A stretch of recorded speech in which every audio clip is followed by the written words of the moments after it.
My wife stood in the doorway, keys in her hand, her hair done up a little nicer than usual. She didn't even meet my eyes when she said, "Don't wait for me tonight. I'm going out with the girls to a party." And then, just like that, she was gone. No kiss on the cheek, no quick squeeze of my hand, not even the playful smirk she used to give me when she wanted me to tease her for staying out late. Just cold words, tossed over her shoulder like she was reading from a script, and the sound of the door shutting behind her. Something about it felt wrong. Too sudden. Too mechanical. You know when you can tell someone's rehearsed their line? That's how it sounded, like she'd practiced those words, waiting for the right moment to deliver them. When I pulled into the station parking lot, my hands were gripping the steering wheel so tightly my knuckles were pale. I sat there for a few seconds, staring at the glow of the building, trying to will myself to step inside. Every worst-case scenario I could imagine was buzzing through my head like hornets. Maybe she'd been in an accident. Maybe she'd been caught up in something stupid, like public intoxication. Hell, maybe it was all a misunderstanding, and she just needed me to pick her up. But deep down, I knew better. I walked through the sliding glass doors, and the sterile brightness of the lobby hit me like a slap. A tired-looking desk sergeant glanced up as I approached. "Name?" he asked. I gave it, and he pointed toward a hallway. "End of the hall, last room on the left. Officer Daniels will meet you there." My shoes squeaked on the linoleum as I made my way down that hallway, every step heavier than the last. When I finally reached the door, I hesitated before pushing it open. And there she was, my wife, sitting on a bench against the wall, hair a tangled mess, mascara smeared, blouse half-buttoned. She looked wrecked, but not in a way that made me feel pity. No, she looked wrecked in that guilty, caught red-handed way. The way someone looks when their carefully balanced lies finally collapse. And next to her sat a man, mid-30s, smug in that cheap cologne, designer jeans kind of way. His arm draped lazily over the back of the bench, like he belonged there, like he had every right to sit shoulder to shoulder with my wife at 3 in the morning inside a police station. I didn't need an introduction. I knew exactly who he was. Before I could speak, the officer standing nearby gave me a nod. "Mister, thank you for coming. We've had a situation tonight involving your wife," and he glanced at the man. "Her companion." The words barely registered, because my eyes were locked on her. She wouldn't look at me. She stared at the floor, lips pressed tight, arms crossed like a sulky teenager. Not even a shred of shame. Officer Daniels continued, his voice calm, practiced, like this wasn't the first time he'd had to walk a spouse through something like this. "Your wife and this man were apprehended at a nightclub across town. Witnesses reported them drinking heavily, causing disturbances, and later," he paused, as if weighing how much to reveal, "robbing several individuals in the parking lot." The room seemed to tilt. "Robbing?" I repeated, my voice sounding distant, even to me. "Yes, sir. We have clear surveillance footage, and the victims have already provided statements and evidence. There's no doubt about their involvement." I couldn't breathe, couldn't move. My wife, the woman I'd built a life with, wasn't just unfaithful.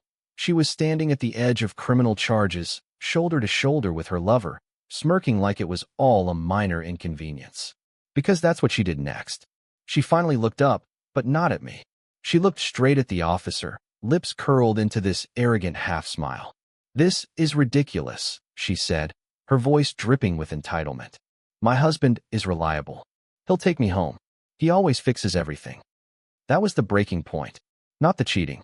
Not even the thought of her with another man. But that tone, that certainty that no matter what she did, I'd clean up after her. Like I was some safety net she could fall back on while she burned down everything around her. The officer shifted uncomfortably, waiting for me to respond. My wife leaned forward slightly, finally meeting my eyes. There was no apology there, no remorse. Just expectation. She truly believed I'd bail her out, just like she said. But in that moment, something inside me hardened. I took a slow breath, let it out, and said quietly, "You told me not to wait for you. And I didn't. Not even here." Her smirk faltered, just a flicker, but I saw it. Then I turned, walked out of that room, and left her sitting there, her and her new lover, side by side, with the police. By the time I stepped back into the parking lot, the night air hit me like a wave of clarity. My hands were still shaking, but not from fear anymore. From finality. The marriage was over. The only thing left was the paperwork to make it official. I didn't sleep when I got home. I didn't even try. I just sat at the kitchen table, staring at the clock on the wall as the hours dragged by. 4 a.m., 5:30, 6:15, the house felt different. Not empty, not quiet, haunted. Every corner, every chair, every little detail seemed like it was mocking me. This was the life I had built, and suddenly it wasn't mine anymore. By the time the sun came up, I'd already made coffee, though I never touched it. I just kept pacing, phone in hand, waiting for it to buzz. Part of me expected a call from her. Maybe begging, maybe explaining.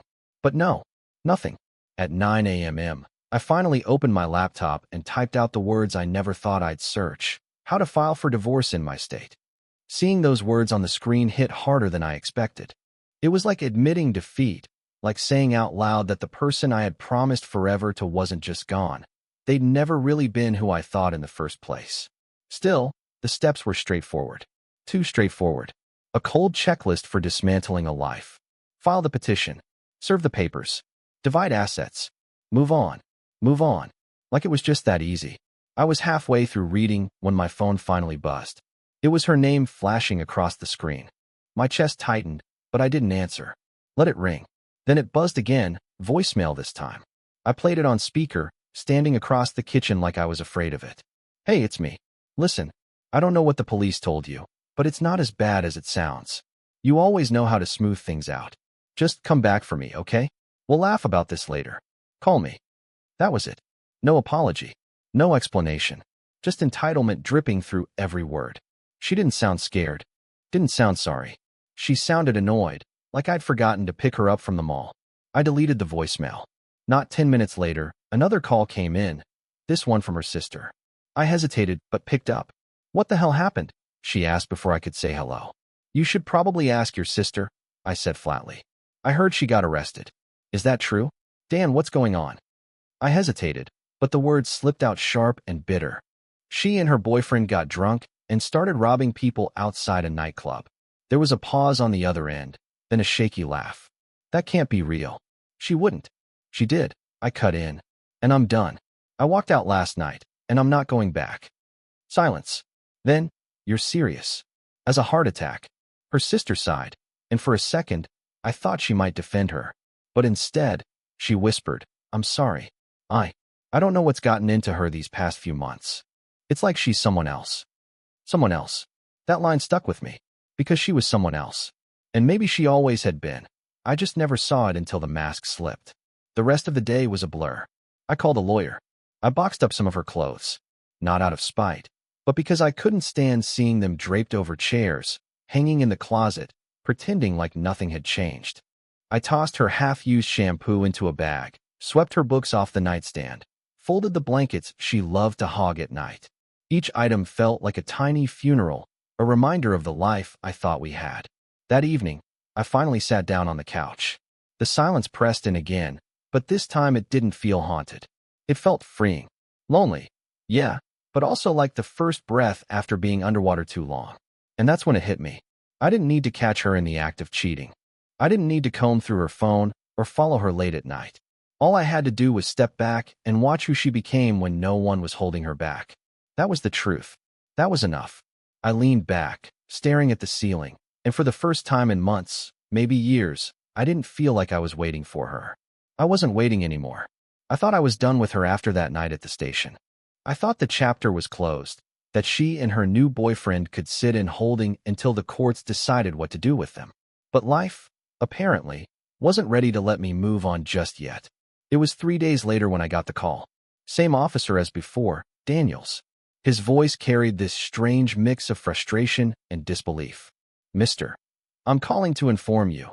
Your wife is no longer in custody. For a second, I thought I misheard him. What do you mean she's not in custody? You had her. She was charged. She was awaiting transfer. During the night, there was an incident. She and the other suspect managed to slip out of holding. I nearly dropped the phone.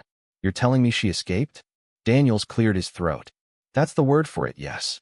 We're investigating. Cameras were down for about 20 minutes. We're assuming tampered with. She and the male companion vanished sometime between 3 and 4 a.m. My head spun. I sat down hard on the couch, pressing my palm against my forehead. Of course she did. Of course, she wouldn't just sit there and face the consequences. Running was always her answer. Run from responsibility. Run from guilt. Run from me. Do you know where she went? I asked. We have no confirmed leads, he said, but his tone carried something heavier. He knew more than he could tell me. We advise caution. If she contacts you, notify us immediately. Do not engage. I hung up, my hand trembling against the phone. For a long while, I just sat there staring at the blank TV screen, feeling like the walls were tilting in on me. She was out there now. Not behind bars, not even forced to face me. Out there. And I knew her well enough to understand what that meant. She'd come back. Not because she missed me. Not because she regretted anything. But because she still thought of me as her safety net. That night, I barely slept again. Every noise outside made me twitch. At one point, I thought I heard footsteps on the porch, and I grabbed the old baseball bat I kept by the door. Nothing. Just my nerves. But at 2:37 a.m., I got proof. My phone buzzed. A text. You can't just leave me like that. I need you. Open the door. I froze. The message was from her number. My blood went cold. Slowly, I walked to the front window, peeked through the blinds. Nothing but shadows and the faint glow of a streetlight. Another buzz. I'm outside. Don't make me knock. Every instinct screamed at me not to move, not to answer. And yet, part of me had to look. I pulled the curtain back just enough to see. She was there, standing at the edge of the driveway, half hidden in the dark. Her hair wild, makeup smeared, the same clothes from that night at the station. But she wasn't alone. The man was with her, her lover. He leaned against my mailbox, smoking like he owned the place, watching the house with a smirk. And for the first time, I realized this wasn't just about her anymore. It wasn't just cheating. It wasn't just a broken marriage. It was danger. Real danger. I let the curtain fall, my heart pounding. I didn't open the door. I didn't text back. I just stood there in the dark, clutching my phone, waiting for them to leave. Minutes dragged like hours. Finally, their shadows disappeared. A car door slammed, and the sound of an engine fading into the night told me they were gone. But I knew it wasn't over. Not by a long shot. Because she wasn't just my wife anymore. She was a fugitive. And now, somehow, she'd made me part of her escape plan. It didn't take long for them to come back. Maybe a day, maybe two. I'd stopped keeping track of time by then. Every hour felt stretched thin, wired with tension. I slept with the lights on, baseball bat leaning against the wall, phone in my hand in case I had to dial 911 at a second's notice. But deep down, I knew a call wouldn't save me. She'd already proven she wasn't afraid to run from the law. And him, the man she'd chosen, he carried himself like someone who didn't think rules applied to him in the first place. It was just past midnight when I heard the crunch of tires on gravel outside my house. My stomach dropped. I knew that sound. I moved to the window, careful not to let the curtain shift too much, and sure enough, there they were. Her old Honda pulled halfway into the yard, headlights off, two figures climbing out. My phone buzzed a second later. A text. Open up. We need to come in. Then came the pounding. Hard, angry fists slamming against my front door. His voice, louder, rougher than hers. Open the damn door, man. We need a place to lay low. Police are all over us. Every word rattled through the walls, sharp and desperate. My pulse spiked, but I stayed rooted in place. Then her voice joined in, shrill and impatient. Come on, you can't just leave me out here. You always take care of me. Please, just open the door. I swallowed hard, trying to steady my breathing. My hands were shaking so badly, I almost dropped the phone. Finally, I found my voice and called out through the locked door. No, not this time. You made your bed, now lie in it. Silence for a beat. Then his voice, closer, low and threatening. If you don't open this door right now, you're going to regret it. I backed away, my back clutched tight. Every instinct screamed to call the cops, but what was I supposed to say? Hey, the fugitives you lost are standing on my porch, demanding sanctuary? By the time anyone showed up, it would be too late. The pounding grew harder, more frantic. I forced myself to stand tall, to yell back. Get off my property before I call the police. And then, quiet. Too quiet. I had just enough time to think maybe they'd given up when something whistled through the air. A sharp crash exploded beside me as the front window shattered. I didn't even see it until it was too late. A brick, hurled with furious force, tore through the glass and clipped the side of my face. The pain was immediate, white-hot, blinding. My nose erupted, warm blood spilling down my lips and chin. I stumbled backward, clutching my face, vision swimming. Outside, I heard him laugh. Not a joyful laugh, a cruel one. Told you he'd regret it, he sneered. Through the broken window, I caught a glimpse of her. She wasn't laughing. She was just watching me, arms wrapped around herself, face pale in the streetlight. For a split second, I thought I saw hesitation. But she didn't move to stop him. She didn't move to help me. Blood kept pouring, thick and metallic, filling my mouth. I pressed a sleeve against it, trying to stay upright, trying not to collapse right there on the floor. Rage boiled in my chest hotter than the pain. They had crossed a line. I staggered toward the phone, thumb hovering over 911. My vision blurred, but I forced the numbers. My hand shook as I pressed call, my own blood dripping onto the screen. This is 911. What's your emergency? I swallowed copper and air, trying to speak clearly. They're here, I rasped. My wife, her boyfriend, they just attacked my house. Outside, the car engine roared to life. Tires screeched, gravel flying as they sped off into the night. I stood there bleeding, shaking, watching taillights vanish down the road, knowing this wasn't over. Not even close. Because now it wasn't just betrayal. It wasn't just abandonment. It was war. By the time the cops showed up, I was sitting on the living room floor with a towel pressed to my face, blood soaking through faster than I could swap them out. The window was a jagged mess, shards glittering on the carpet like cruel little reminders. The first officer through the door froze when he saw me. Jesus Christ, he muttered, rushing forward. Sir, sit still. Ambulance is on the way. I don't need a hospital, I mumbled through the towel. My words came out thick, half swallowed by blood. I need them caught. He crouched beside me, hands steady on my shoulder. We'll do both. The paramedics arrived not long after. They cleaned me up just enough to stop the bleeding, taped my nose, shined lights in my eyes to check for a concussion. My head throbbed, but I waved them off when they suggested a ride to the ER. The last thing I wanted was to be strapped to a stretcher while she and that bastard drove further out of reach. The officers fanned out around the property, flashlights sweeping the yard, radios crackling. One came back holding the brick in an evidence bag, his expression grim. They meant business, he said.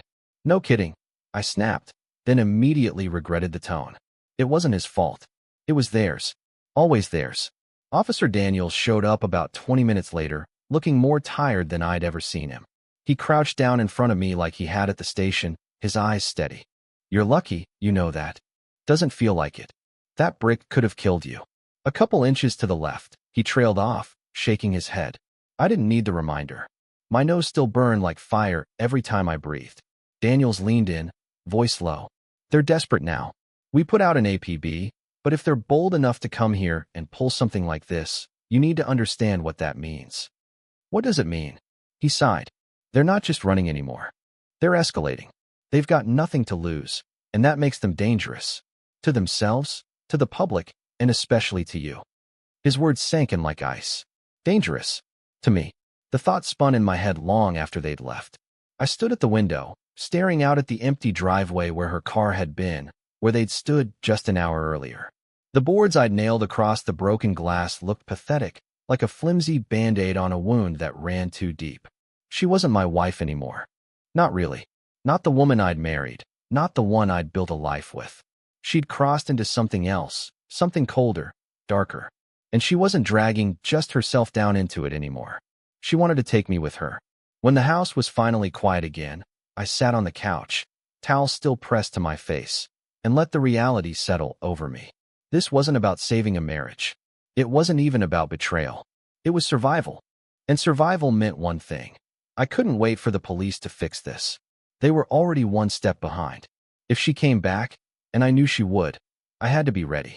Not just to refuse her this time. To end it.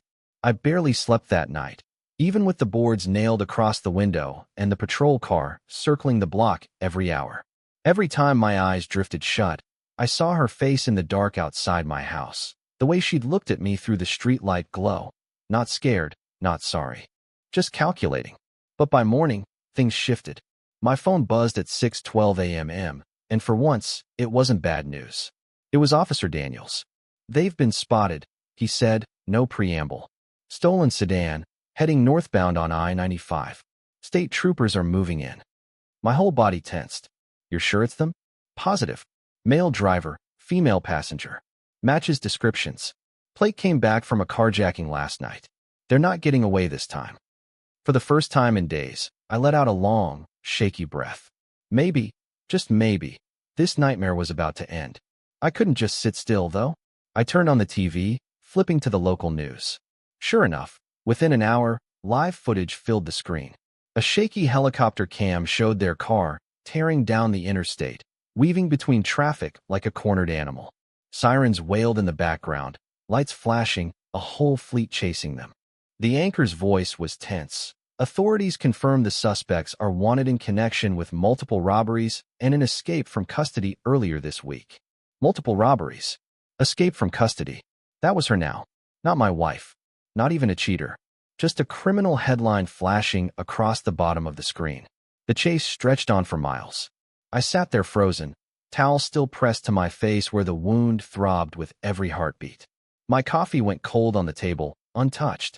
All I could do was watch. Finally, it ended the only way it could. The sedan blew through a stop strip, tires shredding, sparks flying. The car swerved wildly, metal shrieking as it spun out across the median and slammed into a guardrail. Doors flew open, officers shouting, guns drawn. The camera zoomed in just enough for me to see them dragged out. Him first, fists clenched, screaming curses.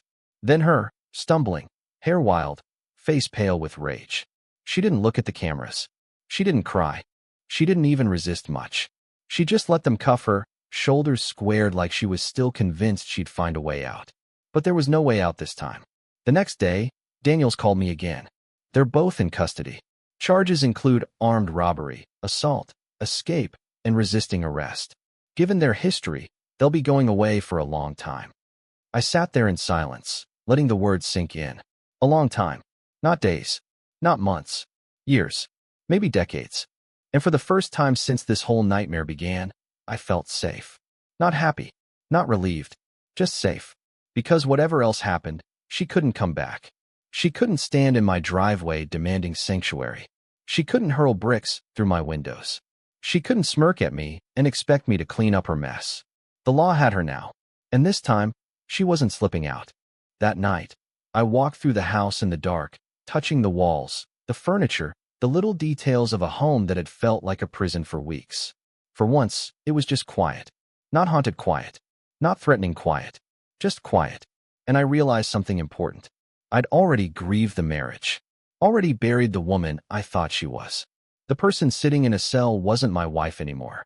She'd been gone long before the police ever put cuffs on her. All that was left now was me. And maybe, finally, a chance to rebuild. When the trial started, I didn't go. The prosecutor asked me to testify, but they already had more evidence than they needed. Video footage, witness statements, the brick they pulled out of my living room wall with my blood still on it. I gave them a written statement and left it at that. Some people would have wanted to see her in the courtroom, shackled, facing judgment. Not me. I'd already seen enough. I didn't need another image burned into my head. I didn't need to watch her stare me down, still daring me to flinch. I'd done my part. The rest was theirs. The verdict came in fast. Guilty on all counts. Her lover got 25 years. She got 18. 18 years behind bars.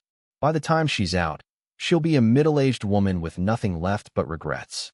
Maybe she'll still think I'm her safety net when that day comes, but she'll be wrong. I cut that cord the night I left her in the station. For me, the healing started small. I replaced the broken window. I scrubbed the bloodstains out of the carpet. I even repainted the living room wall, because every time I looked at the jagged plaster, I could still hear the laugh of the man who threw that brick. Then came the harder part, reclaiming the house itself. Her clothes went first.